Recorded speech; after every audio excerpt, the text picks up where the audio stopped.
1 Kings 14. At that time Abijah son of Jeroboam became ill, and Jeroboam said to his wife, "Go disguise yourself, so you won't be recognized as the wife of Jeroboam. Then go to Shiloh. Ahijah the prophet is there, the one who told me I would be king over this people. Take 10 loaves of bread with you, some cakes, and a jar of honey, and go to him. He will tell you what will happen to the boy."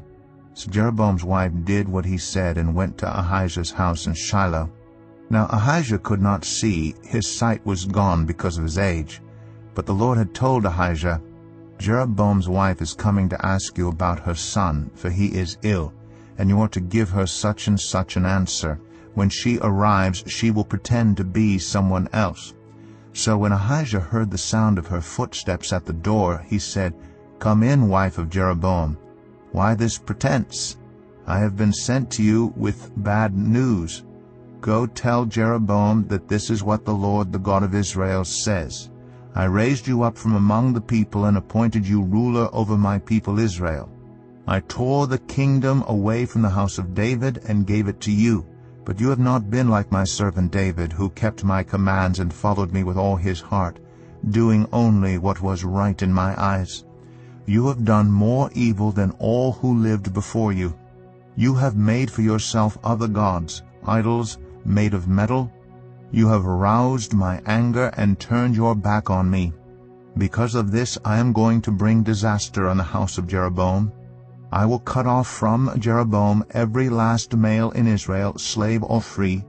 I will burn up the house of Jeroboam as one burns dung, until it is all gone. Dogs will eat those belonging to Jeroboam who die in the city, and the birds will feed on those who die in the country. The Lord has spoken. As for you, go back home. When you set foot in your city, the boy will die. All Israel will mourn for him and bury him. He is the only one belonging to Jeroboam who will be buried, because he is the only one in the house of Jeroboam in whom the Lord, the God of Israel, has found anything good.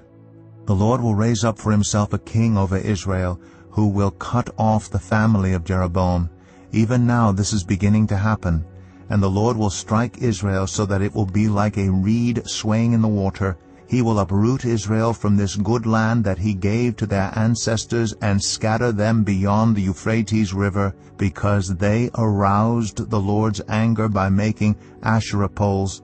And he will give Israel up because of the sins Jeroboam has committed and has caused Israel to commit. Then Jeroboam's wife got up and left, and went to Tirzah. As soon as she stepped over the threshold of the house, the boy died. They buried him, and all Israel mourned for him, as the Lord had said through his servant the prophet Ahijah.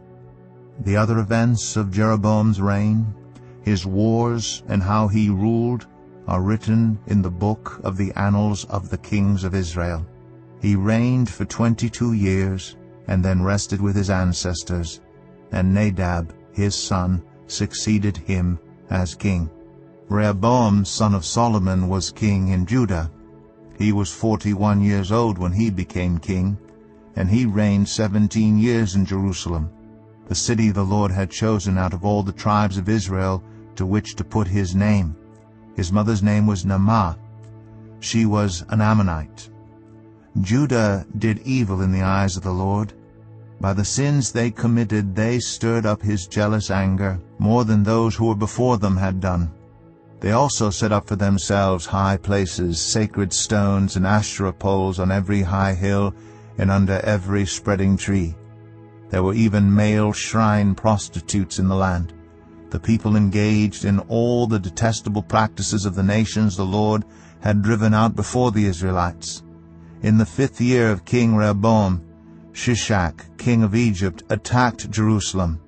He carried off the treasures of the temple of the Lord and the treasures of the royal palace. He took everything, including all the gold shields Solomon had made. So King Rehoboam made bronze shields to replace them, and assigned these to the commanders of the guard on duty at the entrance to the royal palace. Whenever the king went to the Lord's temple, the guards bore the shields, and afterward they returned them to the guard room. As for the other events of Rehoboam's reign, and all he did, Are they not written in the book of the annals of the kings of Judah? There was continual warfare between Rehoboam and Jeroboam. And Rehoboam rested with his ancestors, and was buried with them in the city of David. His mother's name was Naamah. She was an Ammonite, and Abijah his son succeeded him as king.